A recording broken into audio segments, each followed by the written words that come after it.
What if evil Morty actually won everything? Got a favourite Rick and Morty character? Ever wondered which one you secretly root for, even when they're doing something absolutely unforgivable? Well, if you love evil Morty for some reason, buckle up, because he might already be your favourite, and you just don't want to admit it out loud. You tell people it's Rick or Mr. Poopy Butthole or whatever, but when that yellow-eyed little sociopath walked through a non-green portal and nuked the Citadel, you felt something, didn't you? That was the moment, a background joke, Morty basically looked at the entire franchise and said, yeah, no, I'm rewriting the rules now. So instead of asking how long Rick's prison sentence would be, what if we upgrade the question, how long is the multiverse's sentence? If evil Morty actually wins completely, no Rick Ex Machina, no reset button, no drunk grandpa with a portal gun to accidentally save the day, just one Morty with god-tier tech and a personal vendetta against every Rick who ever treated a Morty like a human seatbelt.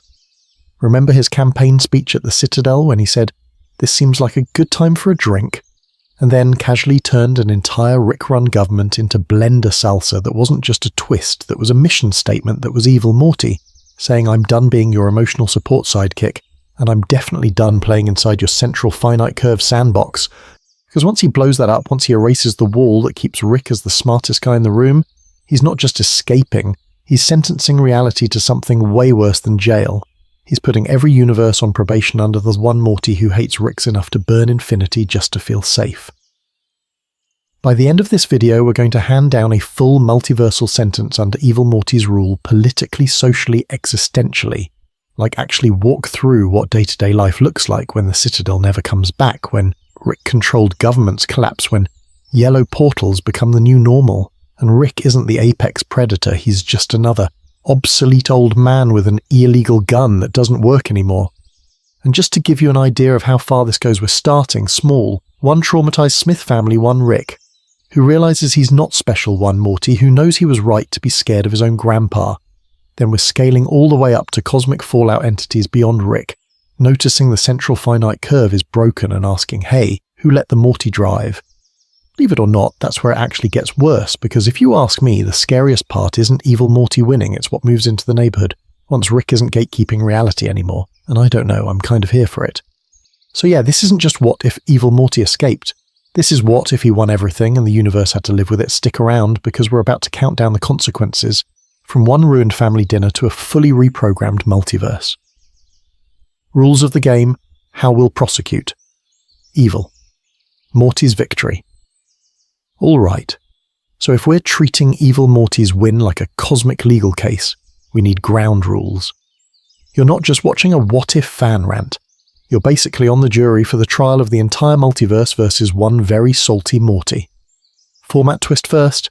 In the Rick video, we were stacking years on his prison sentence. Here, prison is way too cute.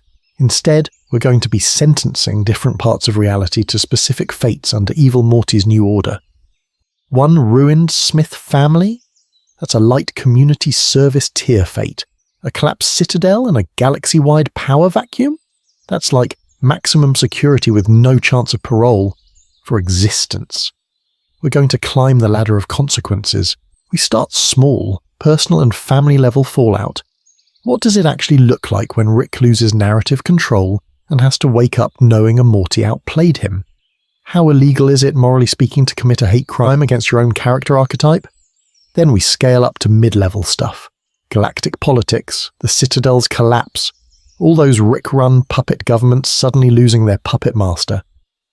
Finally, we hit the high crimes, existential horror, reality-scale oppression, and the part where Rick isn't just dethroned as smartest man in the universe, but demoted to guy who used to be important.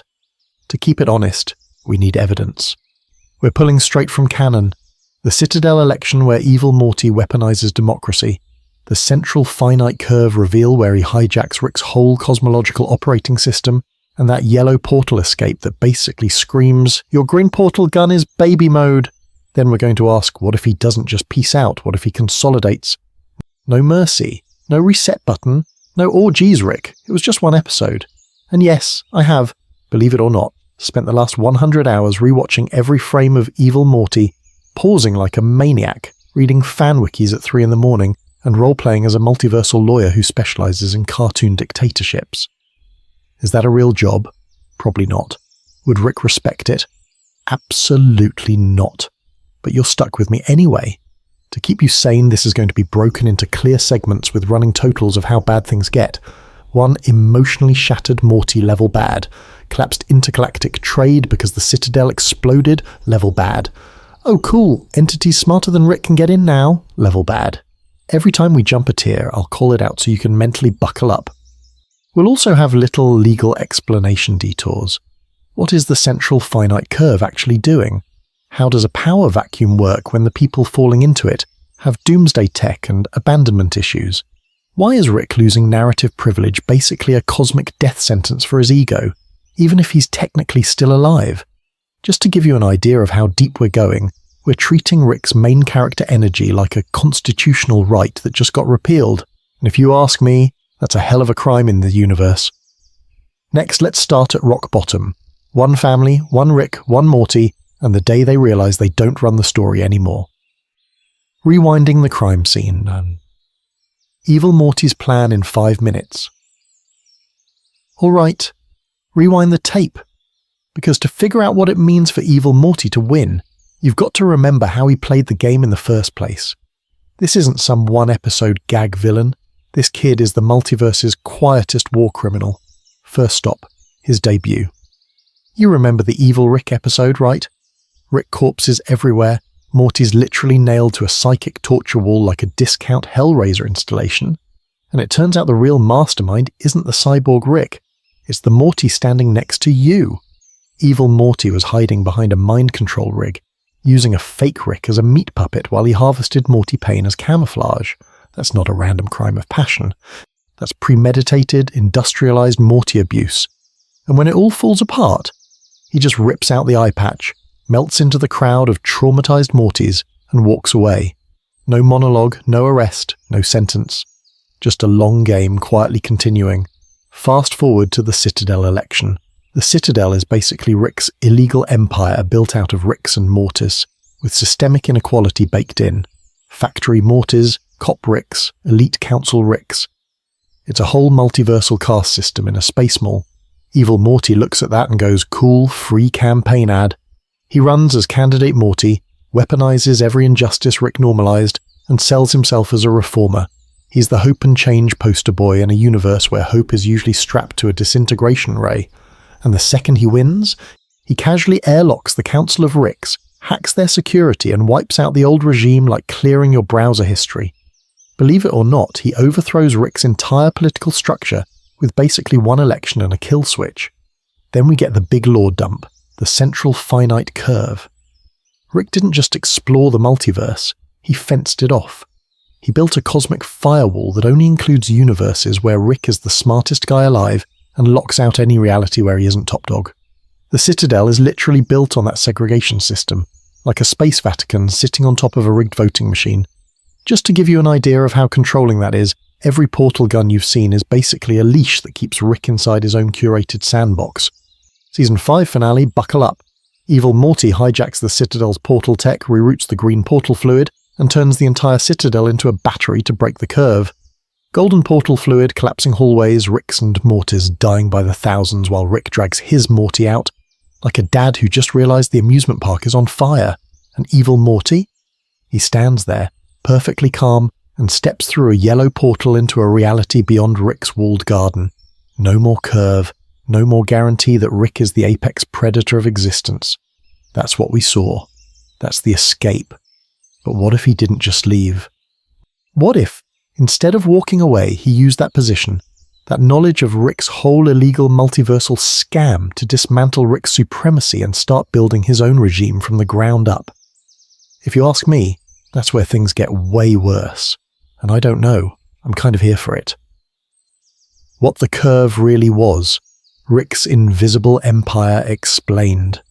So, what did Evil Morty actually blow up back there? A space station? A political system? Nah.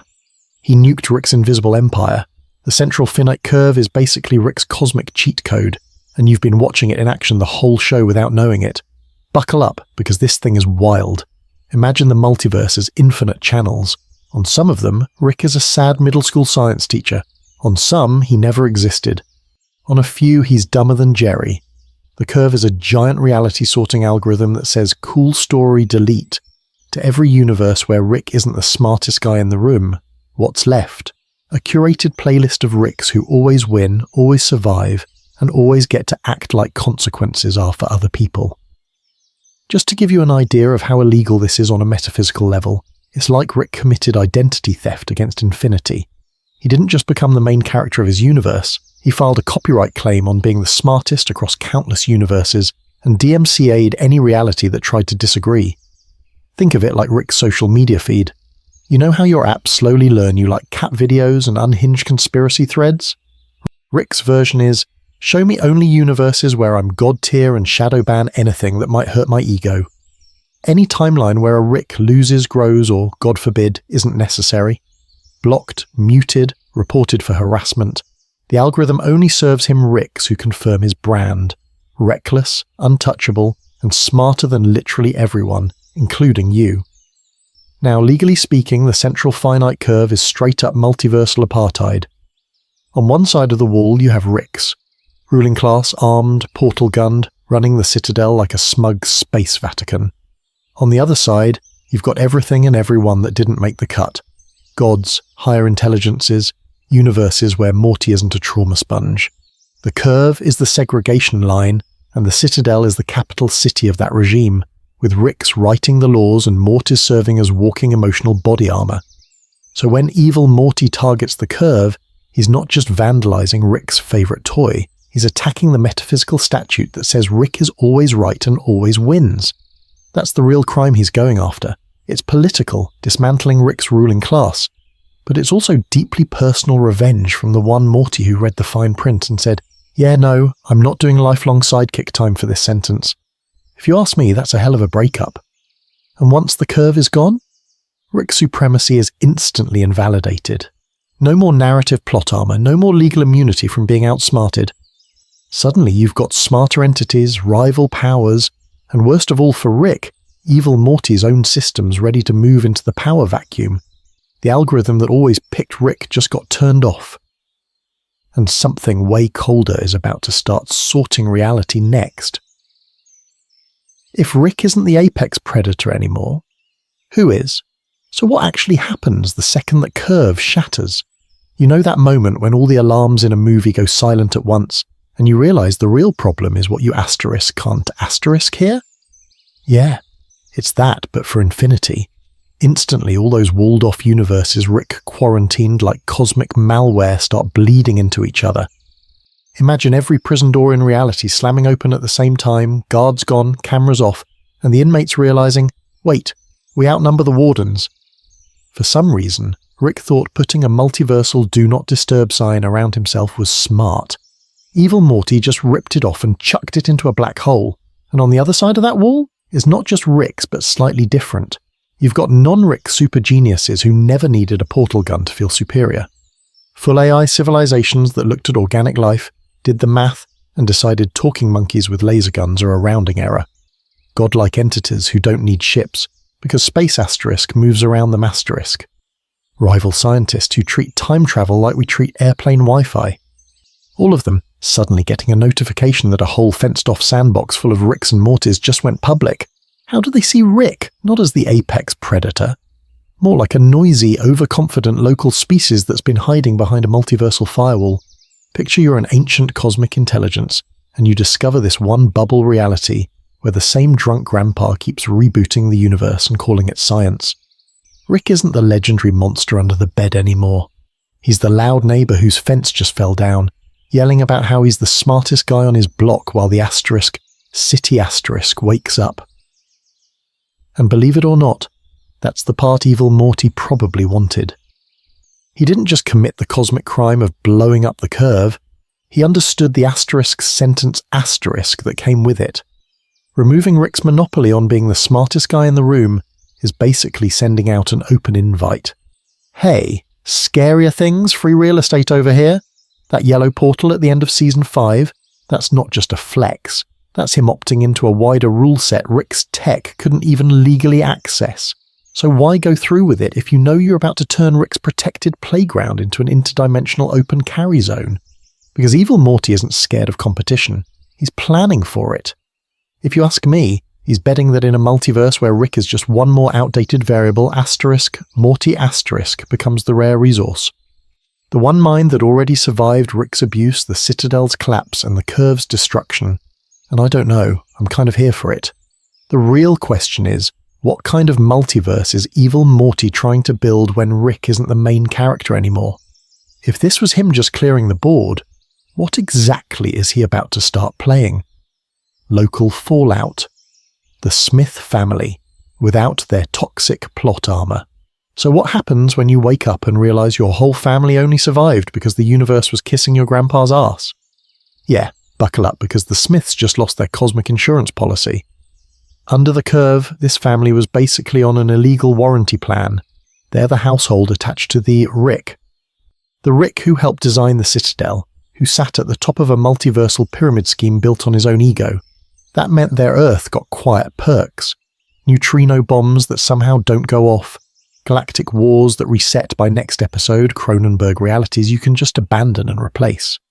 The crime here isn't just what Rick did, it's that reality itself kept bending to protect his favourite chew toys. Now, evil Morty nukes the Curve and suddenly, they're average.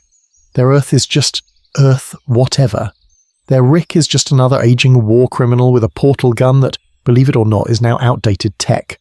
Threats don't swerve around the Smith house anymore. They plough straight through the living room. You don't get a guaranteed cut to credits when the planet's about to explode. You get consequences. You get bodies that stay dead. Morty's the one who really has to eat this, psychologically. He just watched a version of himself out-Rick Rick. That Morty hijacked the Citadel, weaponized an entire government of Ricks, and literally broke the multiverse's Rick favoritism. Our Morty? He's the kid who still gets motion sick on portal trips. Imagine knowing the most successful you in existence is the one who decided, yeah, I'm going to dismantle Grandpa's entire religion. You'd start asking, am I the underachieving variant? Am I the Morty that didn't measure up to his own trauma? Beth, meanwhile, has to process that her dad's god complex had infrastructure. Not just my dad thinks he's special, but entire galaxies were legally arranged around the sentence, Rick is the smartest man in the universe. She stayed loyal to that. She let him back into her kids' lives because she believed in the myth. Finding out it was literally coded into reality? That's a hell of a therapy session waiting to happen. Jerry, for some reason, is both terrified and weirdly validated. The universe really was out to get him. It just prioritized Rick first. Now that Rick isn't the main character, Jerry's incompetence isn't protected by sitcom physics. When he screws up a peace treaty with some alien empire, they're not going to shrug and walk off screen, they're going to invade. And Summer? She might look at evil Morty and go, okay, that's just Rick without the jokes. Same cruelty, same big brain, but at least evil Morty isn't pretending it's all wacky fun. If you ask me, she's the most likely to start DMing the kid who broke the Curve. Meanwhile, while they're screaming over mashed potatoes, entire galactic governments that bet everything on Rick's supremacy are collapsing off screen. Just to give you an idea of how bad that gets, you've got empires whose whole foreign policy was call a Rick. Now the hotline's dead, and the scary part is who picks up instead. The Citadel is dead. Long live the Morty rebellions. The scary part is who picks up instead. Because with the Citadel gone, the multiverse just lost its cranky alcoholic DMV. Buckle up. Because the Citadel wasn't just a cool background shot full of lab coats, it was the multiversal hub. Government, economy, refugee camp, and illegal child warehouse all rolled into one. It standardized portal tech. It set trade routes. It kept a registry of which Rick had ruined which universe this week. And Mortis? They were the emotional bubble wrap. Disposable sidekicks stacked in classrooms, factories, and literal torture grids, so Ricks didn't have to feel feelings. When evil Morty purges that whole system, he's not just rage-quitting Ricktopia. He's pulling the plug on the only bureaucracy holding Rick culture together. Overnight, Ricks lose central command, shared tech standards, and their favourite place to launder both money and war crimes. You've got entire alliances whose constitution was basically Article 1, ask a Rick. Now nobody's picking up the portal phone. And the Mortys? Here's the messed up part. They lose the only place that even acknowledged they existed. Sure, it treated them like NPCs with anxiety, but at least the Citadel had Morty schools, Morty apartments, Morty labour unions that were probably fake, but still. Post-Citadel, you've got traumatized Mortys scattered across a multiverse that was designed to forget them on purpose. That's a hell of a recipe for rebellion, if you ask me. Picture the campaign kids who helped elect President Morty, the ones who chanted his name, watched him drain the swamp, and then realized he literally drained the entire finite curve instead. Some of them are going to treat that like betrayal, some are going to treat it like proof of concept. And Morty took on the Rick machine and actually won. Technically, that's the first time a Morty's ever been the main character of anything. So you start getting Morty-led cells, former staffers swapping encrypted memories, escaped Mortys from abusive Ricks who suddenly don't have a Citadel police force hunting them down, underground networks using janky yellow portal knockoffs whispering, "If one Morty can rewrite reality, why are we still sidekicks?" And here's the dark irony. Evil Morty just became Chega Morty and Emperor Palpa Morty at the same time. He inspires anti-Rick coalitions, Morty militias, maybe even cross-universe support groups that double as insurgent planning sessions. But his own regime is probably as ruthless as any Rick dictatorship, just with better branding and less burping. You don't detonate the central finite curve and then start a book club. So who actually builds the new order? Some council of reformed Mortys? Rogue governments hiring non-Rick geniuses now that the smartest man in the universe lock is broken? Or does evil Morty roll back in with a tightly curated multiverse, where every timeline is edited to fit his personal trauma script? Because if Ricks are disorganized, Mortys are rising, and the curve is gone, the next question isn't who's smartest. It's who gets to decide what reality is legal now. And evil Morty might be the only one ready to write that law. Anyway, before we crown him multiversal president for life, we should talk about what that actually looks like on the ground. Spoiler, it's not pretty, and it definitely doesn't stay about Rick for long. Legal brief. Is evil Morty actually more ethical than Rick? So let's put the explosions on pause and do something way more illegal, talk ethics on a Rick and Morty episode. Yeah, buckle up, we're doing a fake courtroom for a cartoon fascist grandpa and the Morty who nuked his entire LinkedIn network. On the left, we've got the defendant, Rick Sanchez.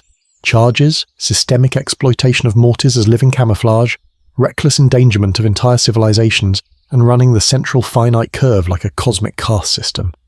Rick literally helped design a multiverse filter, where only universes with Rick as the smartest guy are allowed in. That's not just ego, that's illegal monopoly on reality itself. And inside that walled garden, Mortys aren't people, they're strategy. The Citadel turns them into emotional shock absorbers, human shields, and background noise. You've got Mortys on assembly lines, Mortys in slums, Mortys on campaign posters, all so Ricks can keep doing war crimes with a cute little empathy buffer. Just to give you an idea of how baked in the abuse is, the entire Citadel economy runs on the assumption that a Morty's life is cheaper than a portal gun battery. Now, on the right, evil Morty. His rap sheet is shorter but way louder. Mass political assassination of Ricks? Check. Destruction of the Citadel, including all the bystanders who never even got a speaking line? Check.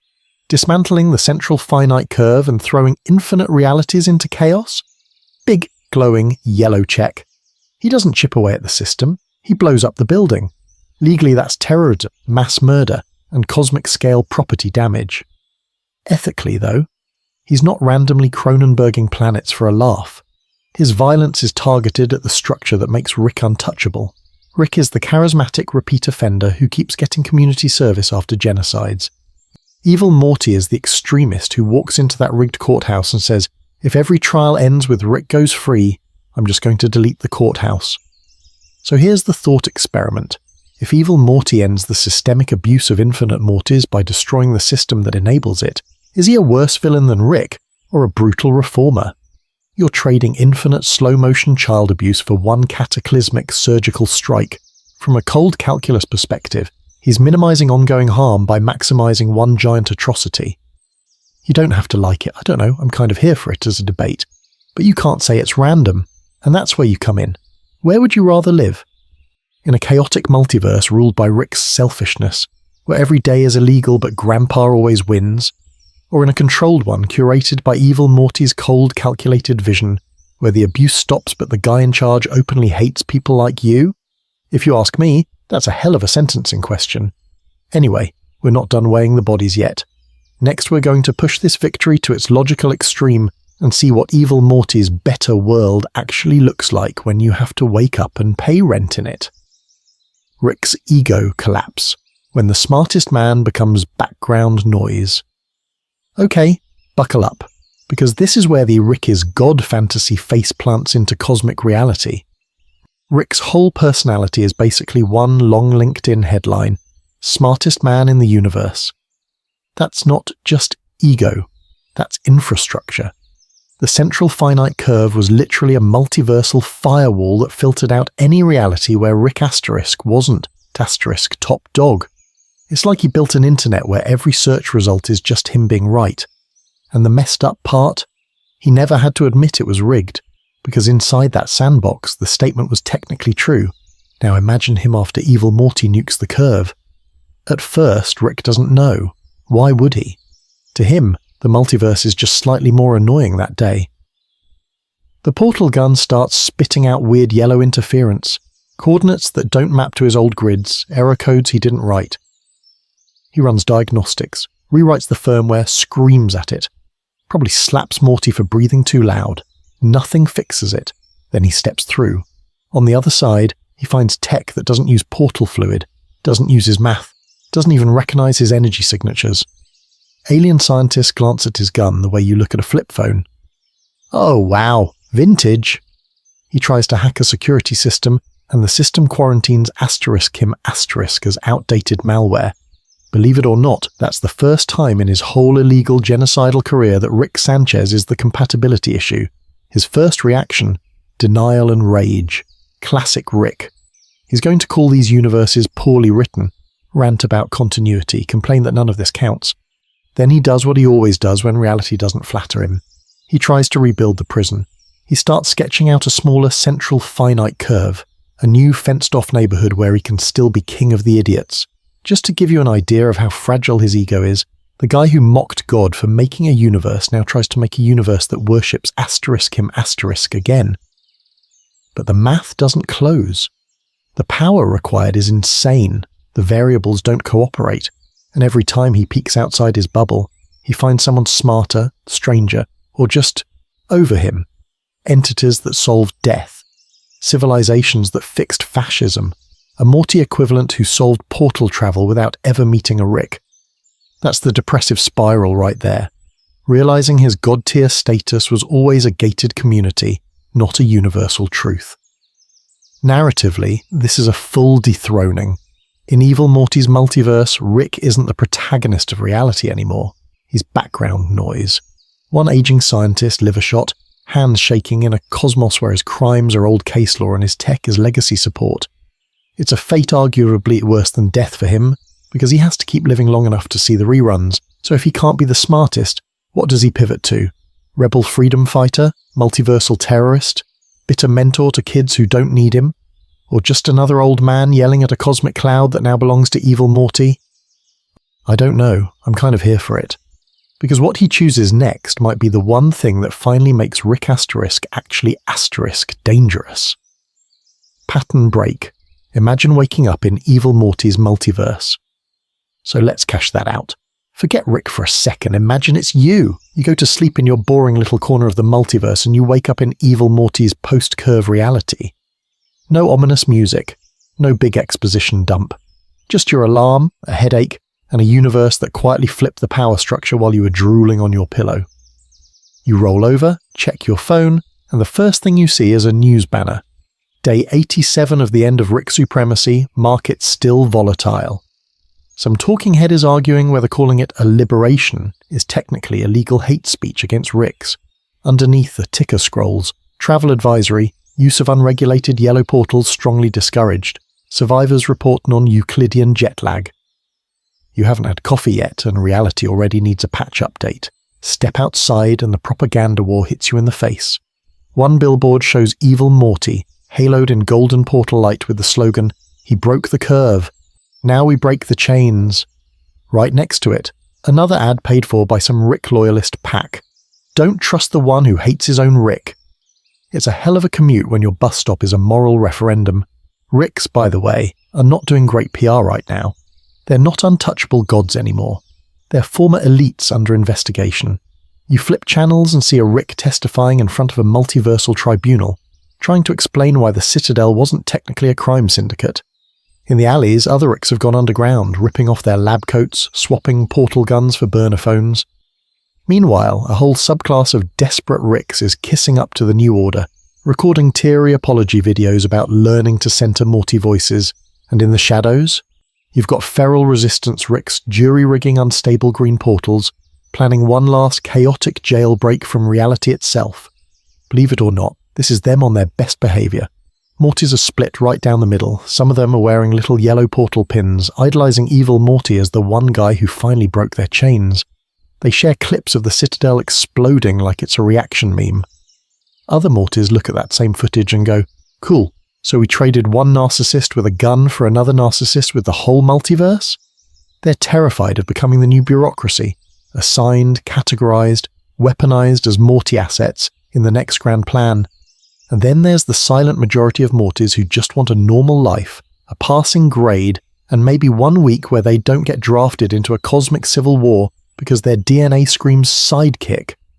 Now, buckle up for a quick pattern break, because it's easy to vibe with the aesthetic here. Rick's knocked off their throne, Morty's kind of standing up for themselves, yellow portals that don't care about Rick's little fence. I don't know, I'm kind of here for it. But how bad is this new status quo actually? Who wins, who loses, and who ends up with the longest metaphorical sentence in evil Morty's multiverse? Anyway, let's quantify just how weird this gets for Ricks, Mortys, and everyone stuck in between. Running total, ranking the sentences of Ricks, Mortys, and everyone else. So if we're going to live in evil Morty's perfect little hate crime against Ricks, we need a system. You saw what we did to Rick's record earlier. Now we're doing that again, but bigger, dumber, and way more depressing. Think of this as a running total of who gets what kind of cosmic sentence in the post-central finite curve world. First, our defendants. Category 1, Ricks as a class. Not just our Rick, but every lab coat that used to walk through the Citadel like they owned the franchise. Category 2, Mortys, as a class including the one who just nuked the curve. Category 3, the Smith family specifically. Beth, Jerry, Summer, and our Morty as individual victims and co-conspirators. Category 4, galactic governments, all the little space empires that leaned on Rick Tech or Citadel trade. And then Category 5, the big one, the multiverse itself, as a mega defendant that's been enabling this whole mess since pilot episode day 1. Now what kind of sentences are we talking about? Remember, evil Morty isn't throwing people in jail. Jail is way too small. He's rewriting their narrative. So Ricks gets sentenced to irrelevance. Life. Without narrative privilege. No more smartest man in the universe safety net baked into reality's code.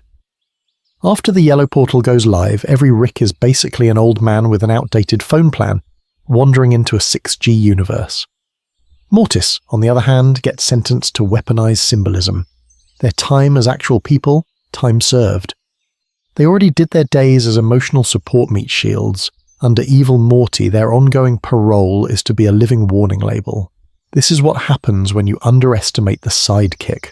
Every Citadel-era crime committed against them becomes Exhibit A for why his new regime, or anti-regime, is totally justified. If you ask me, that's a hell of a PR campaign. The Smith family gets the softest but maybe cruelest sentence. Permanent emotional fallout. No cages, just therapy bills. Beth gets life with unresolved father issues. Jerry gets life with awareness he was always the least important variable. Summer gets life watching universes burn because Grandpa couldn't go to actual therapy. Our Morty? He's stuck with time served plus ongoing exploitation under new management, because evil Morty is still using the Morty brand for his revolution. Galactic governments get sentenced to political collapse with aggravating factors. Count 1, reckless reliance on Citadel infrastructure. Count 2, failure to regulate Rick-level tech. Count 3, getting blown up in a coup you didn't even get to vote in.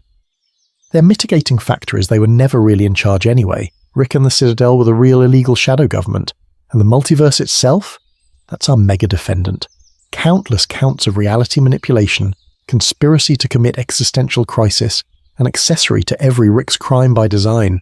Its sentence under Evil Morty is permanent instability under curated control. No more central finite curve training wheels. Every universe is now on probation under yellow portal supervision. Believe it or not, this is the light stuff. These are just the opening penalties.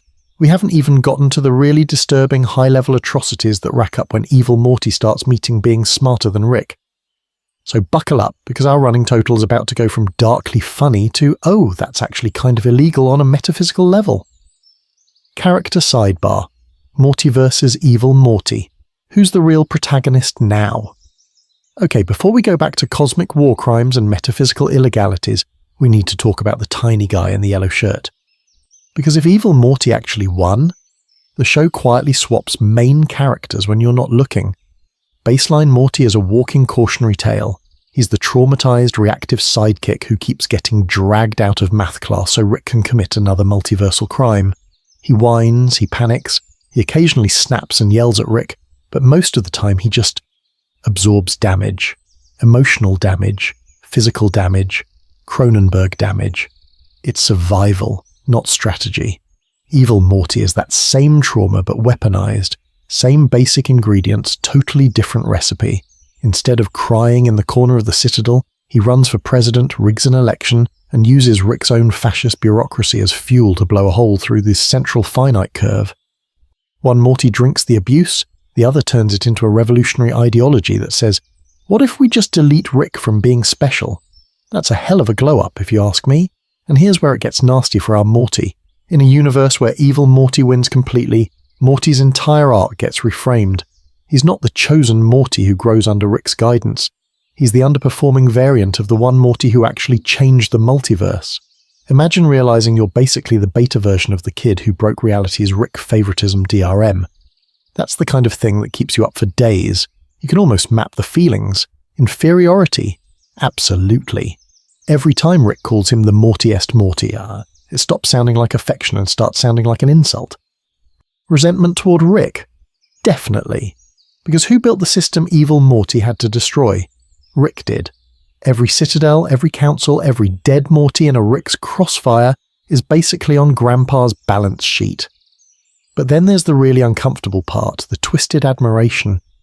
Morty's probably going to replay that yellow portal moment in his head and think, he got out, he actually did it. Evil Morty didn't just complain about Rick's abuse. He architected an exit ramp from the entire Rick-centric prison. It's illegal on like 18 cosmic levels, but from Morty's perspective, I don't know, I'm kind of here for it. And that's the irony. In a multiverse where Evil Morty won, the emotional anchor of the story shifts. It's no longer Rick and Morty versus the universe, it's Morty versus Evil Morty, with Rick demoted to the bitter supporting character in their ideological custody battle over reality. Rick becomes the washed-up ex-apex predator watching two Mortys argue about what his legacy even means. Anyway, buckle up, because if the emotional center just moved from Rick to the Mortys, the structural fallout is about to get way uglier. If Evil Morty really tore down the central finite curve, we're not just talking hurt feelings anymore. We're about to talk new gods, dead empires, and what it costs when a sidekick rewrites the rules of existence. Galactic governments, when your foreign policy was ask a Rick. So if the emotional center just got ripped away from Rick and handed to a one-eyed Morty with a god complex, what happens to everybody else who built their foreign policy on ask a Rick? Short answer, galactic politics faceplant. You know how in our world countries rely on the US dollar and the internet and pretend that's not terrifying? The Citadel was that, but drunker and more illegal. Whole empires outsourced their big brain problems to Ricks. Tech consulting, portal infrastructure, crisis management, and the occasional please neutralize this cosmic horror will pay in space coupons. Rick supremacy was a stabilizing force in the same way a drunk guy with a gun is a stabilizing force at a bar. Terrible, but he keeps worse guys from walking in. Then Evil Morty pulls the plug. The Citadel explodes. The central finite curve firewall is gone, and every government that built their logistics on Rick-branded green portals wakes up to a 404 error. Trade routes? Collapsing.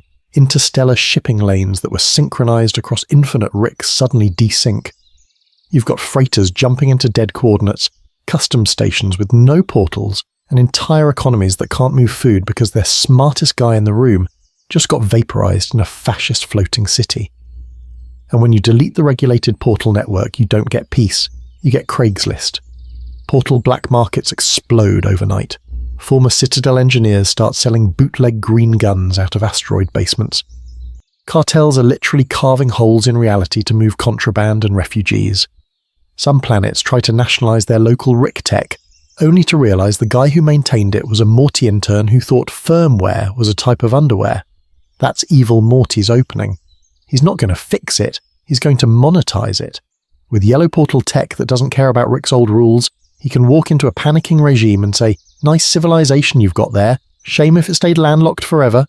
Compliant worlds get clean, stable yellow gates and maybe a little defensive upgrade package. Shelter a fugitive Rick or try to rebuild a Citadel-style council, and suddenly your portals glitch, your ships vanish mid-jump and your neighbours get a discount on bypassing your territory." Just to give you an idea of how petty that is, he's basically doing intergalactic surge pricing on reality itself. And believe it or not, a lot of planets are kind of here for it. Remember every world Rick helped by overthrowing a government, installing a worse one, or Cronenberging half the population? Those planets now form anti-Rick coalitions. They don't see evil Morty as the villain, they see the kid who finally dragged their abuser into court. If you ask me, that's a hell of a rebrand. From sidekick to post-Rick IMF with lasers. But if mid-tier empires are already this messy, what happens when the really big things start paying attention? The non-human, non-Rick intelligences that Rick used to dodge or distract with Citadel bureaucracy, the ones smarter than him that the curve kept outside the room. When they notice the power vacuum, you're going to wish the worst thing in your sky was a drunk grandpa with a portal gun. Because the next thing that walks through evil Morty's yellow door might not care about Rick's, Morty's, or your little trade dispute at all. Law school break. Who owns the multiverse? After the curve dies. So who actually owns all this now? When the yellow door opens and the curve dies, who gets the deed to reality, and where do you even file that paperwork? Space DMV? The Time-Versal Supreme Court. Legally brain on for a second, the central finite curve was basically a giant smug property line. Rick's whole species looked at the infinite multiverse, circled the chunk where Rick is the smartest guy in the room, and said, "Yeah, that's the good part, we'll be taking that." That's not neutral science. That's a cosmic gated community with portal guns instead of HOA fees. Every Citadel, every Council of Ricks, every interdimensional treaty that assumed Rick is apex predator was built on that segregation. If you ask me, it's the multiversal version of colonial maps where some empire just draws straight lines across continents and calls it a day. Totally arbitrary. Totally violent. Totally Rick. So when evil Morty blows up the curve, the big question is, what happens to the title? When you nuke the fence, does the land go back to a state of nature, or does the guy who cut the wire get squatters' rights on infinity? In normal law, when a monopoly collapses, you don't just hand the whole market to the dude who threw the Molotov cocktail. That's usually illegal. But buckle up, because the multiverse doesn't really care about the Sherman Antitrust Act. What it does care about is power. Think of it like a colonial empire collapsing overnight. The Citadel was basically Space Britain. Rick's running trade, diplomacy and security. Once that falls into a portal-shaped sinkhole, power doesn't vanish. It fragments. You get ex-Citadel worlds trying to rule themselves, rogue Ricks turning into warlords, Morty-led resistance cells, and a bunch of non-Rick civilizations who are forced to play nice suddenly realizing the Empire's phone line is dead. Just to give you an idea of how messy that is, imagine every Council of Ricks episode. But everyone has nukes and no one has therapy. In that chaos, evil Morty is not the emperor of everything, but he is, very clearly, one of the strongest claimants. He's the first person to beat the curve in open court, so to speak. He proved the old constitution was a scam and walked out through a door no Rick could build. That gives him something way scarier than legal title. Narrative sovereignty. Rick used to own the story. Smartest man in the universe wasn't just a brag, it was a plot device that bent reality around him. Now the one who changed the rules of the story itself is a Morty with a grudge and a yellow portal. Believe it or not, that's a hell of a power upgrade. So what's the multiverse's sentence now? Indefinite contested sovereignty. No universally recognized government. No stable curve. Just a permanent custody battle over reality. Evil Morty is the first, loudest, and most organized claimant to the throne. But he's not going to be the last, and the next claimant might make Evil Morty look merciful, which raises a terrifying follow-up. Where does that leave our Rick legally and morally, when he's no longer the warden, just another inmate in a prison he accidentally burned down? Yellow portals, new rules, Evil Morty's tech advantage. So, if the prison is burned down and Rick's not the warden anymore, who's running the exits? That's where those yellow portals come in, and you might want to buckle up, because they're basically the... You thought you understood the multiverse, that's cute of portal tech. Green portals are Rick's thing. You know them, you love them, they're the visual equivalent of a drunk text. Messy, familiar, and absolutely tied to Rick's contacts list. Functionally, that green swirl is hardwired into the central finite curve's curated network. It only dials realities where Rick is top dog. It's like a VPN that only connects to servers where Rick already owns the company. Comforting if you're Rick. Terrifyingly limited if you're Evil Morty. Yellow portals are different. Different color, different rules. When Evil Morty steps through that golden hole at the end of Season 5, he's not just changing the aesthetic, he's walking off Rick's map.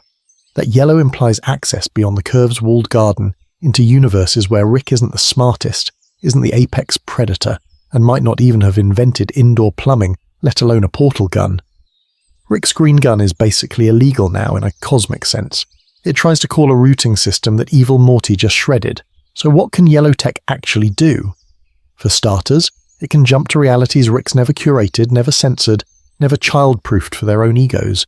It can bypass all those old Citadel routing relays, like their rotary phones in a smartphone world. And if you ask me, the really scary part is the implication that Evil Morty is poking at deeper layers of multiversal structure Rick never touched, because Rick was too busy winning inside his own rigged game to wonder what was outside the casino. That gives Evil Morty a permanent edge. Every Rick who survived is stuck recalibrating a green gun that's suddenly screaming no signal. While they're doing tech support on their war crimes device, Evil Morty is already field testing a system built specifically for a post-curve reality. Just to give you an idea of how bad that is, it's like every Rick is still arguing about which jail cell to live in while Evil Morty is touring countries that don't even recognize their prisoners real. Strategically, that's a nightmare. Evil Morty can scout for alliances with non-Rick superintelligences who were firewalled out before. He can hide in universes where Ricks are weak, extinct, or legally classified as pests. Then he can stage surprise interventions into Rick-heavy zones from completely off-grid angles. No Citadel logs, no council oversight, no extradition. One yellow blink and your local Rick regime gets hit by a Morty who technically doesn't exist in their system. And here's the hook. If Evil Morty controls the only truly free multiversal travel, anybody who wants to survive or thrive in this new order eventually has to go through him. Ricks, governments, gods, whatever's next. The question isn't, is that illegal anymore? It's what kind of sentence do you get when reality's border control is a Morty who hates you on principle? Sponsor style, detour. So you want multiversal travel insurance? Which, by the way, is a hell of a problem for you if you're trying to, not die horribly between dimensions. Because at this point in the story, your brain is probably going, cool, Evil Morty broke reality, what do I do with that? And that, my friend, is the perfect time for a word from our totally real, definitely not made up sponsor. Buckle up. This episode is brought to you by Multiversal Travel Insurance Trademark. Planning a quick hop through infinite timelines? Want to take your Rick, your Morty, and your crippling emotional damage on a family vacation? Great. You're absolutely going to need coverage. Our basic plan protects you from loss of narrative privilege. You wake up and suddenly you're not the main character anymore. That's a claim. Sidekick status? Also a claim. Background extra in your own life. Premium upgrade, baby. We also offer partial reimbursement for unexpected Evil Morty coups. Did your Citadel suddenly implode because a one-eyed Morty weaponized voter apathy and a Rick-based power grid? Yeah, that's what we in the industry call an oh no event. Sadly, our policy does not cover total Citadel collapse, the end of Rick supremacy, or any yellow portal-related incidents. Those are classified as acts of cosmic terrorism.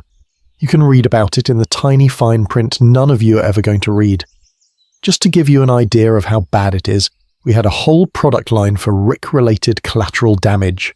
Portal gun malfunction? Covered. Accidental Cronenberging of your home planet? Covered with a deductible the size of a small galaxy.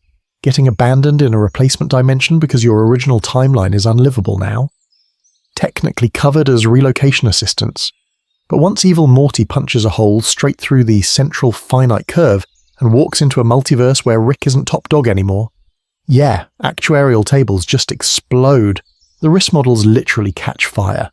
Rates for Ricks astronomically high. You build one neutrino bomb, overthrow one galactic government, become the reason an entire section of reality exists just to make you feel smart, and suddenly you're a high-risk client. If you ask me, kind of rude. Mortys, on the other hand, get huge discounts, statistically more likely to be victims than perpetrators. You want coverage for kidnapping, emotional manipulation, being used as bait, or getting strapped into some brain-melting device so your grandpa can win a petty argument. Preferred customer, gold tier. But here's the catch. In a multiverse where evil Morty actually wins completely, multiversal travel insurance trademark doesn't exist. No policy, no payout, no cosmic customer service line. You only get whatever protections he decides you deserve. And believe it or not, that's the optimistic version. Because if one Morty can erase Rick's safety net from existence, what happens when he starts deciding who gets to survive at scale? What does collateral damage look like when the guy in charge hates the entire idea of infinite Ricks on principle? Keep that little fake ad in your head, because next we're going to talk about what evil Morty's victory really costs. In bodies, planets, and broken minds. High crimes of reality, curating which universes get to exist. So, remember that fake Citadel travel ad we just did? Cool, now imagine evil Morty keeping the ad, but quietly adding a terms and conditions page where he decides which universes are even allowed to buy tickets. Yeah, buckle up, because we're not just talking about escaping the central finite curve anymore. We're talking about replacing it with something way worse. Rick's central finite curve was already a hell of a crime. He literally built a cosmic gated community where the only requirement for entry was Rick is the smartest guy around. It's ego zoning laws for reality. But evil Morty? He looks at that and goes, "Nice architecture, Grandpa, shame about the purpose," and then swaps out Rick's narcissism filter for his own ideology filter. Same basic machine, completely different psychopath at the wheel. So what are the new rules? If you ask me, evil Morty is going to sort universes like a deranged Spotify playlist. Any timeline where Ricks start clawing their way back into power, delete. Any world where a Citadel 2.0 even looks like it might form, gone. Universes where Mortys are actually free, educated, and not emotionally waterboarded by their grandpas, those probably get premium status and ad-free existence. And then you get the really scary criteria. Anything that poses an existential risk to his control. The universe with a Rick who actually heals, goes to therapy, and becomes more dangerous because he's emotionally stable. Yeah, that one's getting soft-locked. A dimension with tech that could bypass his yellow portal network. Flagged as illegal, quarantined, maybe quietly erased at 3 AM multiversal time. Just to give you an idea of how messed up this is, Rick's original curve was segregation by intellect. Evil Morty's upgraded version is segregation by loyalty and narrative convenience. Whole realities judged like bad TV pilots. Too Rick-heavy, cancel it. Too unpredictable, cancel it harder. Legally speaking, we've left crimes against humanity and we're now in crimes against existence. This is reality-scale genocide by selection. He's not dropping a bomb, he's closing the tab on your entire timeline because your Morty didn't pass his vibe check. No trials, no multiversal Hague, no appeals court, because the guy curating who lives or dies also owns the only working portal gun standard. And remember, his backstory is one traumatized Morty who decided he knows what's best for infinity. One kid, infinite death panel. Believe it or not, that might actually make Rick look restrained. So, here's the scary part. If evil Morty is curating which universes get to exist, where does that leave our main timeline?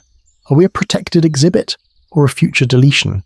And if Rick ever tries to fight back, what's the sentence for a universe that shelters the one Rick evil Morty really hates? Entities beyond Rick enter the chat. Okay, so inside the central finite curve, evil Morty is basically the new DMV of existence. He decides which universes get a renewal sticker and which ones get shredded. But what happens when the rest of reality notices that one fenced-off idiot zoo just blew its gates? Yeah, buckle up, because this is where things get way bigger than Rick's sad little revenge tour. Remember, the curve wasn't just a Rick ego project, it was a firewall. On one side, infinite Ricks, infinite Mortys, infinite crime, all screaming at each other with green portals. On the other side, AI civilizations that ate their organic creators, post-biological hive minds that think in galaxies instead of days, godlike entities that treat multiverses like tabs in Chrome. From their perspective, Rick's domain was a noisy, quarantined sub-network labelled Do Not Touch, smells like tequila and war crimes. Then evil Morty presses delete. From outside, it looks like a locked server suddenly going red right. A whole chunk of reality that was previously sealed behind Rick's illegal little curve hack just goes open access. Signal where there used to be static, yellow portal pings where there used to be a hard wall, and when these higher order beings trace the disturbance, what do they find? Not some hyperdimensional titan. One squishy angry teenager with an eye patch and a hell of a chip on his shoulder. Just to give you an idea of how weird that is, imagine the NSA, God, and a planet-sized supercomputer all noticing the same Wi-Fi hotspot turning on in the middle of nowhere, and it's owned by a kid who just overthrew his abusive grandpa. If you ask me, that's the kind of cosmic red flag you don't ignore. So how do they react? Some of these entities probably see evil Morty as a perfect middleman. Finally, an organic who understands multiversal infrastructure and is willing to burn a whole civilization of Ricks to keep the line clear. They might try to negotiate, offer him tech that makes Rick's portal gun look like a fidget spinner in exchange for routing rights through his shiny new yellow portal network. Others? They're going to treat him like a dangerous anomaly. From their point of view, a single mortal just rewrote the routing table of reality. That's like a high schooler hacking nuclear launch codes. You don't clap, you quarantine. Maybe they send containment constructs. Maybe they rewrite timelines around him. Maybe they try to delete the entire former curve region as a safety precaution. Congratulations, evil Morty, you're now an IT problem for gods. And then you've got the real psychos, the ones who see him as an experiment, a lab rat that bit back. They might poke, prod, subtly manipulate his choices just to see how far one traumatized Morty can go when you keep giving him bigger and bigger toys. I don't know, I'm kind of here for it, but it's definitely not legal in any ethics textbook. Notice who's missing from all of this? Rick. These entities don't care that he was the smartest man in the universe. From their vantage point, Rick was just a local admin abusing his permissions. The only thing that matters now is who controls the infrastructure, and that's evil Morty with his yellow, curve-breaking portals, and that's where the victory stops being political and starts getting cosmological. If evil Morty can sit at the same table as beings beyond Rick's comprehension, or start a war with them, then we're not just talking about a coup at the Citadel. We're talking about a kid who turned an abusive family sitcom into a potential multiversal Cold War. So the real question becomes, when the bigger sharks swim in, is evil Morty the new apex predator or just the appetizer for what's coming next?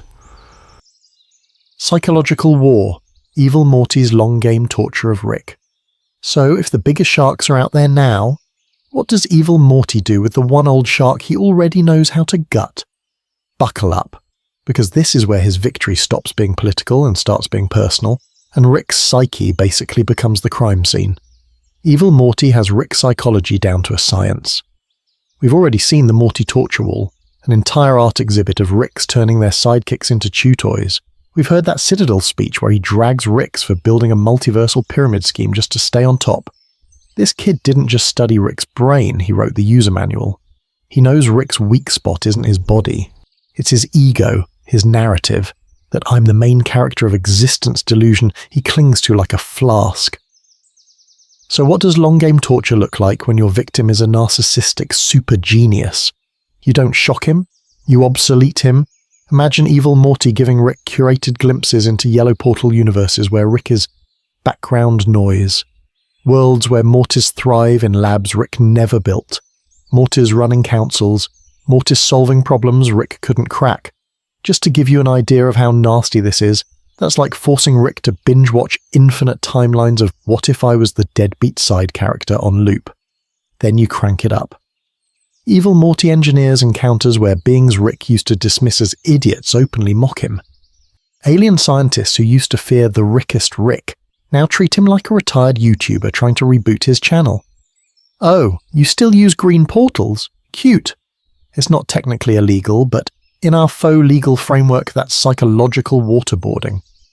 Because here's the real twist. Evil Morty doesn't have to kill Rick to win. He goes for narrative humiliation. The sentence is not death, it's awareness. Rick is forced to live long enough to fully understand he's no longer special, necessary, or even particularly interesting. Believe it or not, that hits harder than any execution. You know how Rick used to say nothing matters? Now he has to watch a multiverse where nothing about him matters. How does that play out at home? Badly. You'd see Rick get way more volatile with Morty, dragging him on increasingly reckless adventures just to prove he's still the apex predator. Every crime gets bigger, every stunt louder. For some reason, that tracks perfectly with this guy, and buried under that you get a twisted new obsession. Does he join Evil Morty just to feel relevant again?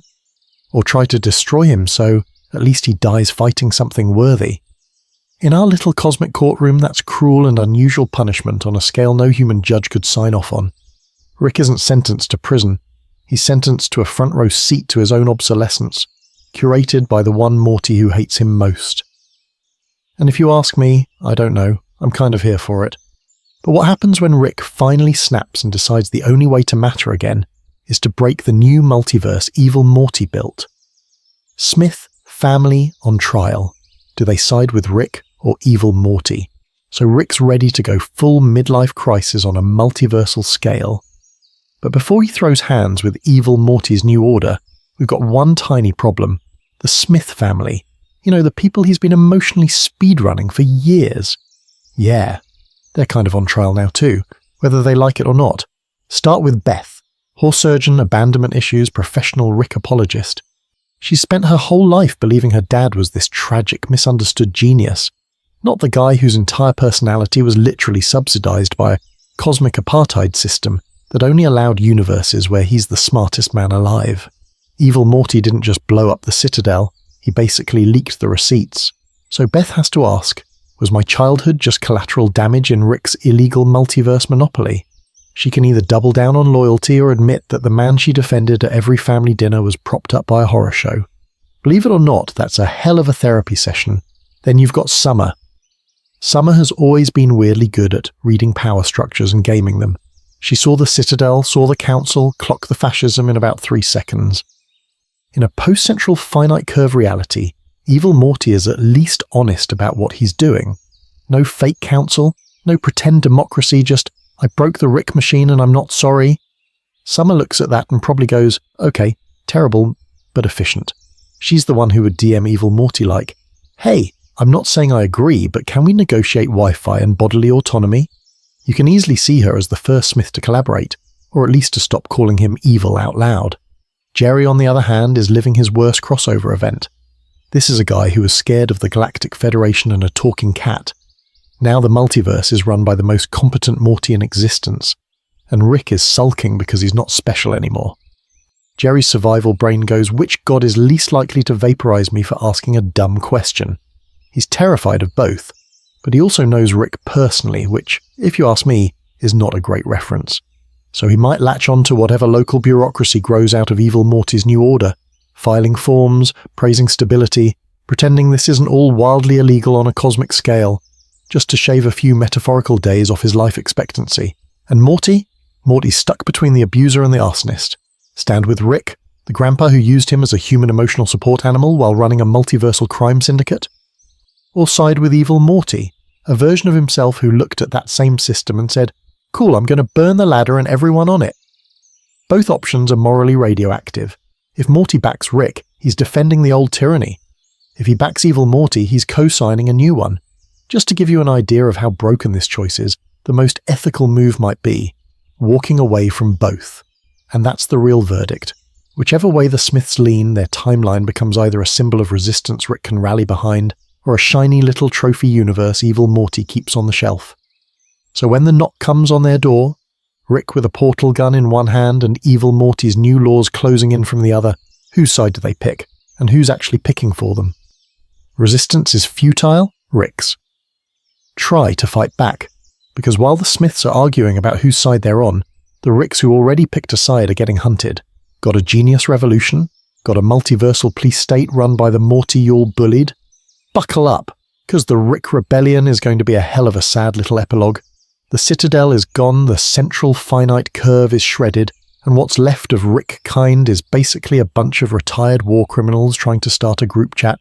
So picture it, scattered Ricks in forgotten timelines, hiding in half-Cronenberged bunkers, meeting in back-alley garages lit by flickering portal fluid. They're trading black market portal guns, stitching together an underground network, trying to rebuild a mini-citadel from spare parts and trauma.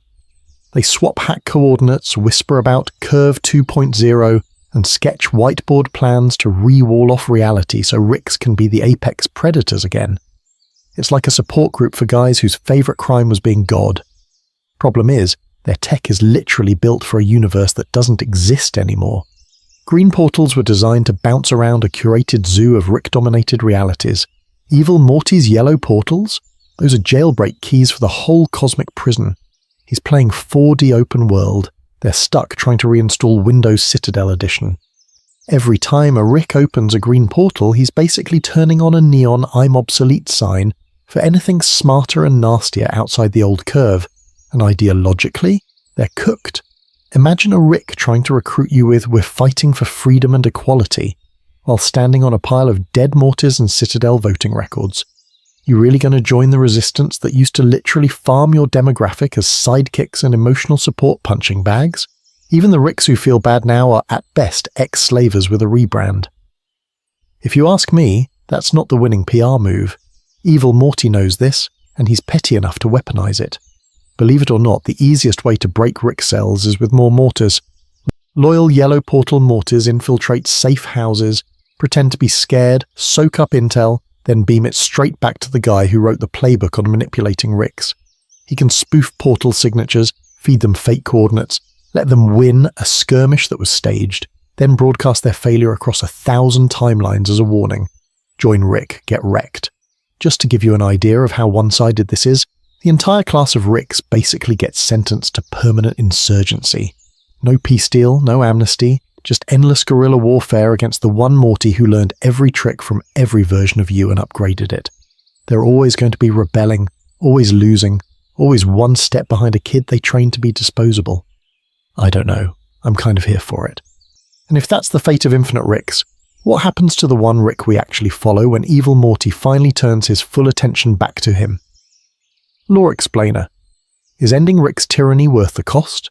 So here's the real illegal move. If evil Morty actually wins, are you supposed to cheer or file an appeal? Because on one side of the docket you've got Rick's cosmic child abuse empire, and on the other, a Morty who just committed reality-scale regime change.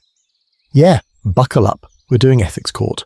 Picture a multiversal court of appeals. On the left, Exhibit A, the Citadel. Infinite Mortys in literal torture tubes powering a government that treats them like organic AA batteries.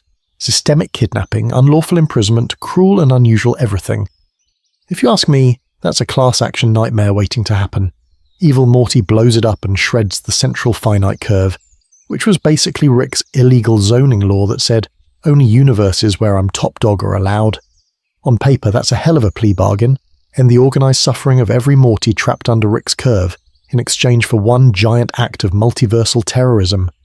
Fewer abused Mortys, but also mass murder of Ricks, political assassinations, and weaponizing an entire citadel as a bomb. Is that a net moral gain or just a new flavour of dictatorship with a yellow portal aesthetic? Utilitarianism would be like, okay, run the numbers. If evil Morty's victory means no more Morty farms, no more citadel elections rigged with child torture, and way fewer Ricks casually Cronenberging planets, maybe the total suffering graph goes down. The outcome looks better, so the crime is, at least philosophically, worth it.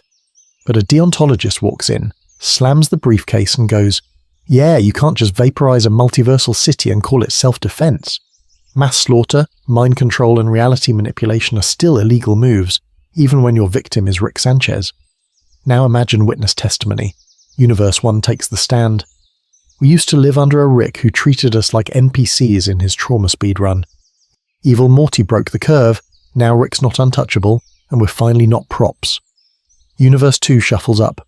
Cool, but now we live in fear that some all-seeing Morty curator is going to quietly delete our timeline if we get too Rickish. At least before, the monster was drunk and predictable. Both regimes suck. They're just scared of different guys with portal guns. And from a meta angle, the show you're watching literally feeds on Rick's awfulness. Every crime that would earn him a billion-year sentence is also why the episode is fun. Evil Morty winning completely might actually be the ethical outcome for the characters. And the worst outcome for you, the sicko who tunes in to watch Rick get away with it. You end the abuse, but you kill the bit. So in our little sentencing metaphor, Evil Morty hasn't freed the multiverse. He's traded one life sentence for another. Rick's tyranny gets overturned on appeal, only for Morty versus reality to become the new precedent. And the scary part? The multiverse doesn't get to plead not guilty to either. Which means, when our Rick finally faces that judge's gavel in the shape of Evil Morty's yellow portal, what kind of punishment is he actually walking into? Atrocity tier. What if Evil Morty starts editing history? What kind of punishment is he walking into? Community service? Time out in a lower tier universe? No, he's walking into the editorial department of reality, run by one bitter Morty with a yellow pen.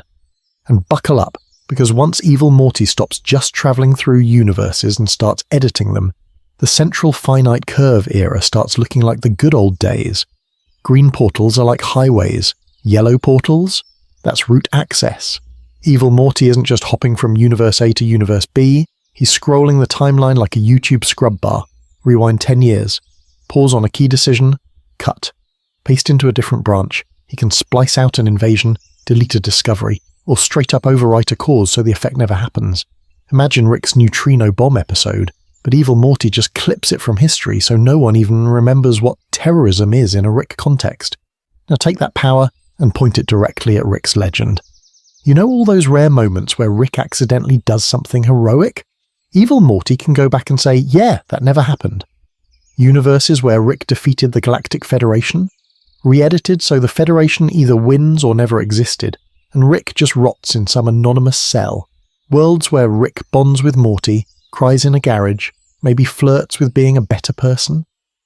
Those get replaced with timelines where he never shows up, or never even becomes a scientist in the first place. Just to give you an idea of how petty that is, it's like taking Einstein and retroactively making him a mildly racist substitute teacher. And it doesn't stop at events, it hits memories. Whole planets wake up one day with their Rick encounters patched like buggy software. That Cronenberg apocalypse you survived?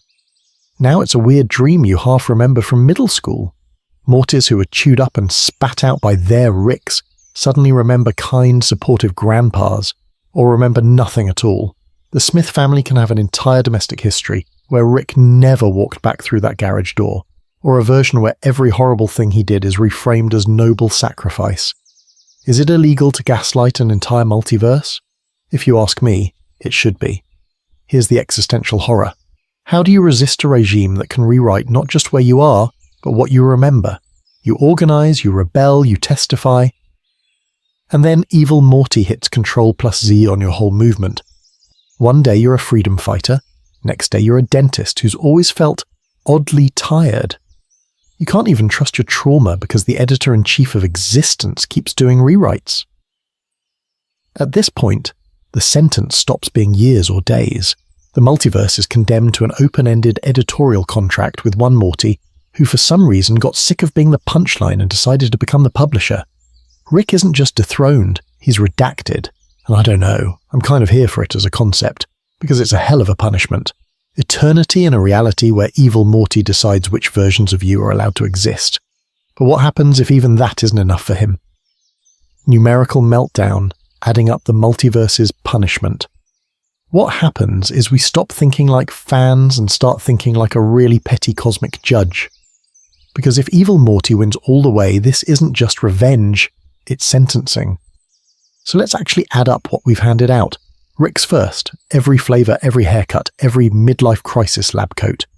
We've basically condemned them to permanent irrelevance and low-level insurgency. No more Citadel, no more Central Finite Curve, no more I'm the smartest man in the universe participation trophy. Their punishment is narrative demotion. Infinite years of being background noise in their own franchise. Imagine Rick C-137 going from apex predator of reality to that weird old guy the new regime keeps on a watch list. It's not jail, but it's a hell of a downgrade. Mortys? Different wing of the same prison. Under evil Morty's system, they're not sidekicks, they're symbolic weapons. We already talked about them being repackaged as propaganda, mascots and moral warning labels under new management. Legally speaking, that's time served plus eternal probation. Congratulations, you survived Rick. And now every day of your life is a mandatory check-in with the ideology office. You can walk around, technically, but you're never off the hook. You're permanently that kid whose trauma built the New World Order. The Smiths get the emotional sentence. Beth, Jerry, Summer, whoever's left in any given universe, they're stuck with the fallout and impossible choices. Do you side with the bitter old Rick who broke the multiverse, or the bitter young Morty who rebuilt it into a surveillance state? Their punishment is life without closure. No clean break, no wholesome sitcom reset. Just to give you an idea of how bleak that is, imagine every Thanksgiving being a debate about which authoritarian relative you're morally obligated to betray this year. Galactic governments, chronic instability. They were already clown shows, but without Rick as the chaotic constant or the Citadel as a stabilizing evil, they're in cosmic community service forever. Cleaning up Cronenbergs, patching portal scars, regulating tech that no one fully understands, because the guy who invented it was too drunk to document anything. Under evil Morty's supervision, the whole multiverse is basically on probation. You're free, but every innovation triggers a compliance audit. And here's the kicker. No parole. Rick's crimes made for episodic chaos. But evil Morty's system is built to just keep running indefinitely. Rick might deserve 1 billion years in cartoon jail if you ask me, but in this scenario the multiverse is the one actually serving that time in real days. You wanted a prison sentence video? Buckle up, because now every reality is the cell, and the warden is a kid who's done being the punchline. Which sets up the real question for the final stretch. What does it say about us that we keep watching? Why are we so obsessed with terrible people almost, but not quite, facing consequences? And what does it mean when the only character who wins is the one who makes the punishment permanent? Meta twist. Is evil Morty the only one who escaped the show? So let's push it one step further, because you're already in too deep. What if evil Morty didn't just beat Rick? He beat the show, like not the characters, the actual writer's room. You know, the central finite curve as this big sci-fi firewall, a bubble of universes where Rick is always the smartest man in existence. Cool concept, right? But if you ask me, that's also just the contract of the series. The curve is basically the line in the opening pitch meeting. This is asterisk Rick and Morty asterisk. Rick has to be the smartest guy or the whole thing falls apart. It's not just a cosmic structure, it's the premise taped to the whiteboard. And what does evil Morty do? He doesn't just kill a Rick, or overthrow a council, or file a strongly worded complaint with Space HR. He blows up the asterisk premise asterisk. That's like a sitcom character deciding mid-episode that laugh tracks are cringe and then physically strangling the studio audience. You're not watching a revenge plot anymore. You're watching a genre escape attempt. Buckle up, because when he destroys the curve using the Citadel as fuel, he's basically committing the most illegal crime in storytelling, refusing his assigned role. Morty is supposed to be the abused sidekick, the anxiety sponge, the kid Rick emotionally speedruns through trauma so we can all laugh and say, wow, that's dark. Evil Morty looks at that sentence and goes, cool, I'm going to attack the rules that make that possible. That yellow portal isn't just to another universe, it's to another asterisk of story, where Rick isn't guaranteed top billing, or plot armor, or even a cameo. Just to give you an idea of how meta that is, Rick's green portals are like network-approved travel. You can go anywhere, as long as it still feels like a Rick and Morty episode. The yellow one, that's walking off set. That's changing channels. That's, yeah, I'm done being in a show where my whole identity is getting emotionally waterboarded by a drunk grandpa. And that's what makes evil Morty uniquely terrifying. Not the body count, not the Citadel collapse, not the political fallout. He's the only character who acts like he's read the script. He sees the narrative constraints. Rick must be the smartest, Morty must suffer, the family must reset every week. And he actively engineers an exit. Rick's portal gun can't compete with that. It's powerful, sure, but it still operates asterisk inside asterisk the bit. Evil Morty's tech is about leaving the bit entirely. So here's the scary question. If he really escaped the show's logic, are we just watching the loser's bracket now? Is every Rick and Morty we see from this point on living in a downgraded post-Evil Morty timeline, while he's somewhere else treating this entire universe like a finished season that he already binged and got bored of? And if that's true, what exactly are we going to meet if he ever decides to tune back in? Character sidebar. Rick as washed-up protagonist in a post-Evil Morty world. So what exactly crawls out of the loser's bracket? You don't get Evil Morty strutting off into the yellow portal without leaving someone behind to mop up the emotional mess. And that someone is Rick, who for the first time in his life isn't the apex predator of reality. He's just an old man with a hangover and a portal gun that suddenly feels like a flip phone. Picture late-stage Rick in this post-Evil Morty universe. Same brain, same ego, but now he's constantly running into tech and beings that evolved outside his old central finite sandbox. He tries to flex a neutrino bomb and some post-Cronenberg bioweapon, and the locals are like, "Cute 2014 cosplay, Grandpa." You know that line about him being the smartest man in the universe? Yeah, that was technically a licensing deal. Contract's expired. How does Rick cope? Badly. He drinks more if you can believe it, which is already probably illegal in like 12 dimensions. Every episode of his life turns into one last big adventure. One more heist. One more reality-breaking stunt. One more attempt to prove his sentence isn't to just sit in the garage and rot. He's staging increasingly reckless speedruns against gods he can't outmath anymore, just to give you an idea of how pathetic it gets. Pattern interrupt. Imagine the same guy who casually wiped a miniverse now getting carded by a cosmic bartender. Sorry, sir, we don't serve central phenite types here. That's not a joke in this world. That's Tuesday. And the family? Oh, buckle up. Beth looks at him the way you look at a retired circus tiger pacing in a strip mall zoo. She remembers the terror, but now it's mostly pity. Morty's stuck in this awful middle ground where his worst enemy is literally a version of him, and his grandpa lost the war.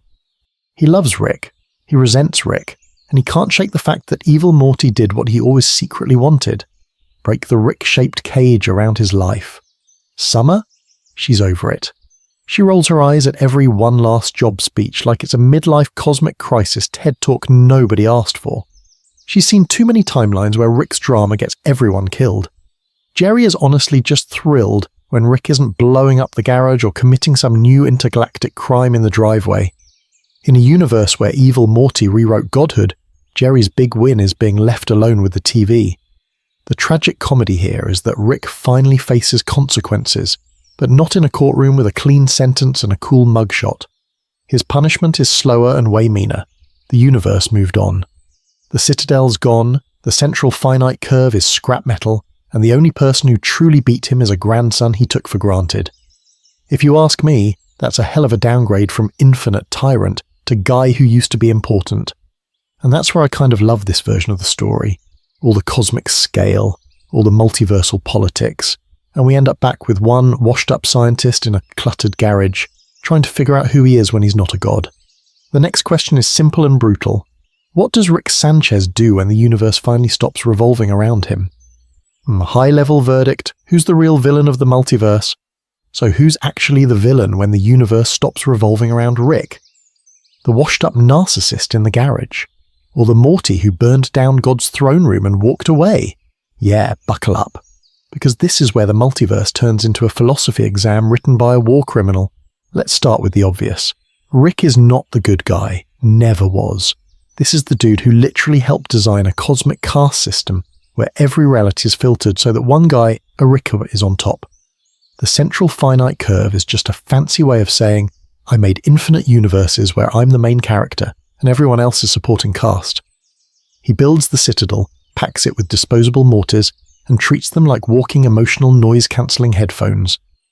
Child soldiers, trauma sponges, meat shields, pick your crime, is probably illegal in at least 12 galaxies, and even when he's not running a multiversal government, Rick is a one-man natural disaster. Cronenberged Earth? Check. Genocided pocket universes because his car battery was low? Check. Every bit of his genius is pointed at one thing, making Rick's days slightly less annoying. If a few billion people die along the way, Well, they should have read the waiver he didn't give them. He's chaotic evil with a lab coat and good punchlines. But evil Morty? He looks at that whole nightmare and goes, "Cool story, I'm going to break the machine."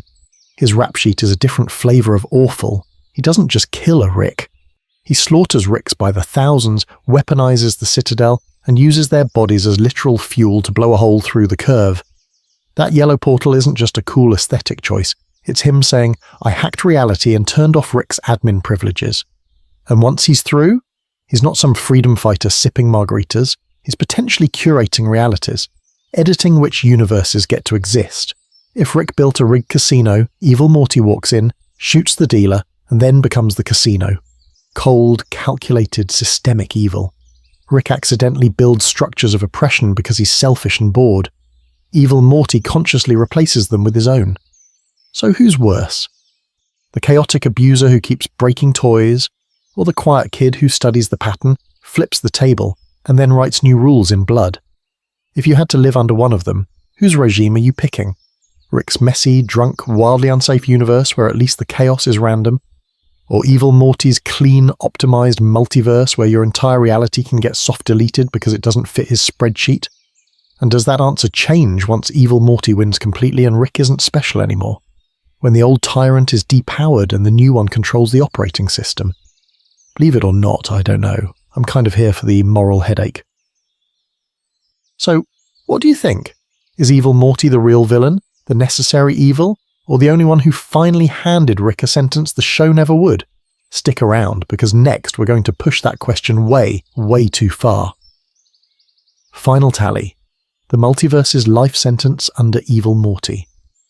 So if we push it way, way too far, what's the final tally here? What's the multiverse actually get for its crimes against Mortys, against Ricks, against basic narrative decency? Buckle up, because this isn't a couple thousand years in space jail. This is a life sentence without parole, spread across infinite realities, under one guy who technically started as background sidekick number 7. Run it back fast.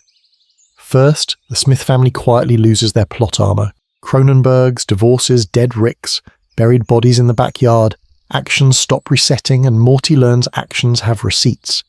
Then the Citadel, Rick's big smug pyramid scheme of Ricks and Mortys, gets turned into evil Morty's battery and then into shrapnel.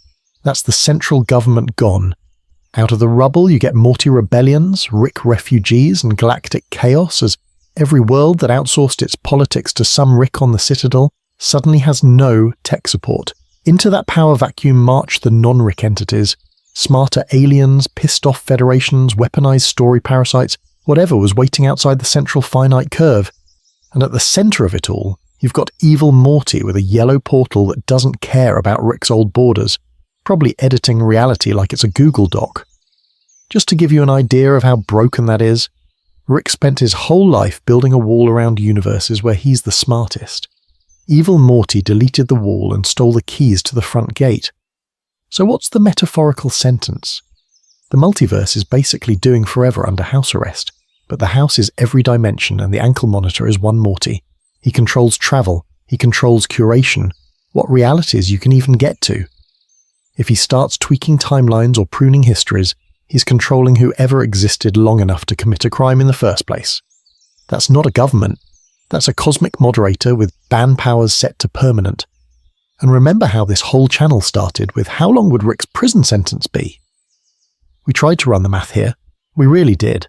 But once you hit infinite realities under permanent supervision by a petty, traumatized teenager with God tech, the calculator broke, caught fire, and asked for a lawyer. You can't give a number of days to a regime where time, space, and evidence are all editable settings. The dark joke is, in a cartoon that usually wipes the whiteboard every episode, evil Morty is the one guy who refused to erase anything. He looked at every Cronenberg world, every abandoned Morty, every illegal experiment Rick shrugged off and said, "No reset, you live with it." Is a hell of a punchline. The universe finally gets consequences, and they're administered by the kid it treated as disposable. So what do you want to sentence next? A timeline where the Council of Ricks actually won? A universe where the Federation locked Rick up for good? Or do we put someone like President Morty on the stand and see who walks away with a bigger number? Because if you ask me, we've barely scratched the multiversal rap sheet. Closing reflection. Why we love watching gods get dethroned. And that's kind of the fun question hiding under all this math, right? When you watch evil Morty walk through that yellow portal, what part of you is cheering and what part of you is going, oh, this is bad, right? Because Rick is already a power fantasy. He's the guy who broke the curve, literally. Smartest man in every room, every universe, with infinite do-overs and basically zero consequences. He can destroy the Citadel, Cronenberg and Earth, abandon a timeline, and the show just hits reset. It's like watching someone play New Game Plus with God mode on and a portal gun instead of a conscience. You don't just root for Rick because he's funny. You root for him because he's what your brain does when it's stuck in traffic and fantasizing about being the one person who's always right, always prepared, and never has to apologize. It's illegal wish fulfillment. The sentence is supposed to be, don't be like this guy. But you and I are sitting here going, okay, but what if I had just one portal? Evil Morty is the other side of that fantasy. He's not the cool grandpa. He's every background Morty who got turned into cannon fodder, every kid dragged out of class, every side character left to die when Rick hit the eject button. He's what happens when the collateral damage decides, yeah, I'm done being a B-plot, and starts treating the gods the way the gods treated everyone else. It's revenge fanfic written from inside the show, and that's why his big win hit so hard. We love watching gods get dethroned. Greek myths, Star Wars empires, corrupt federations, you name it. People cheer when the Death Star blows up. They cheered when the Citadel went down. The central finite curve is literally a wall built to keep Rick on top. Evil Morty blows a hole in it and walks into a multiverse where Rick isn't special anymore. Believe it or not, that's the most illegal thing anyone's done in this series. He commits a crime against the narrative itself. But it's not simple wish fulfillment, and that's why it sticks. His victory is satisfying because the system that protected Rick was disgusting. And horrifying because Evil Morty's solution is basically, cool, I'll run my own nightmare now, thanks. You get that brief catharsis watching the Citadel crumble, and then your brain starts whispering, wait, who's in charge of all those yellow portals? It's a hell of a high, followed by a really weird moral hangover. So where does that leave you? Do you root for Rick's chaos, where one guy plays God with infinity and everyone else prays they're not on the wrong side of his mood that day? Do you root for Evil Morty's order, where the tyrant gets replaced by the kid who learned all the worst lessons? Or is your favourite version the impossible third option, where nobody gets to own the multiverse at all, and power is actually shared, accountable, and boring in a way TV almost never shows? I don't know, I'm kind of here for that last one. Because once you've watched a Morty blow up the curve that made Rick untouchable, you can't really go back to pretending the lab coat is just a fun accessory. You start asking, okay, who should be allowed to wield this kind of power even in fiction? And if that question makes you a little uncomfortable, good. Buckle up, because we're not done poking at that feeling yet. CTA, your verdict on Evil Morty and who we sentence. Next. Good. Buckle up, because now it's your turn in the chair. You've heard the evidence. You've watched Evil Morty blow up the Citadel, shred the central finite curve, and walk through a yellow portal into a reality where Rick isn't special anymore. So, what's your verdict? Is he the ultimate villain? A cosmic school shooter who targeted every Rick in existence? Is he a necessary evil who finally took Rick's illegal multiversal tyranny off life support? Or is he the only character smart enough to escape the show's rules and just leave? Drop it in the comments like you're filing charges. Count 1, crimes against Ricks. Count 2, emotional damage to Mortis across 19 dimensions. I want to know which way you'd swing the gavel. Would you lock him up forever, or are you quietly like, I don't know, I'm kinda here for it? And don't just give me a yes or no. If Evil Morty won completely, what episode are we in now? Pitch me your own Evil Morty wins storyline. Do we get a bottle episode where Rick is stuck in a universe where he's the dumbest guy in the room and has to work retail? Does Morty become a weird underground folk hero smuggling green portal tech in a yellow portal world where that's technically illegal? How would you end the show if the curve is gone forever and Rick's plot armor got revoked? If you were running the post-curve multiverse, what laws are you passing? Mandatory therapy for every Rick? A 1 Morty per household cap? A galactic statute that any neutrino bomb automatically comes with a life sentence, and a very disappointed Evil Morty TED Talk? Get specific. Build your own constitution in the comments. Believe it or not, I read way too many of these. And if you want more of this fake courtroom energy, we are definitely going to keep sentencing this universe. What if the Council of Ricks won completely and turned the Citadel into a full-on authoritarian DMV? How long would the Galactic Federation's sentence be for turning planets into airports and treating Earth like a bad layover? What if Morty was the one who built the central finite curve and Rick's been the emotional support grandpa this whole time? If you ask me, that last one is a hell of a twist. So, yeah, do the usual illegal YouTube rituals, like the video so evil Morty doesn't quietly cull you from his curated realities. Subscribe if you haven't, or you're going to wake up in the one timeline where every episode is just Jerry B plots. Ring the notification bell like you're triggering a Citadel evacuation alarm. Because in a multiverse where evil Morty really did win, watching, arguing and scheming in the comments might be the only rebellion we've got left. And between you and me, he's probably watching what you say next.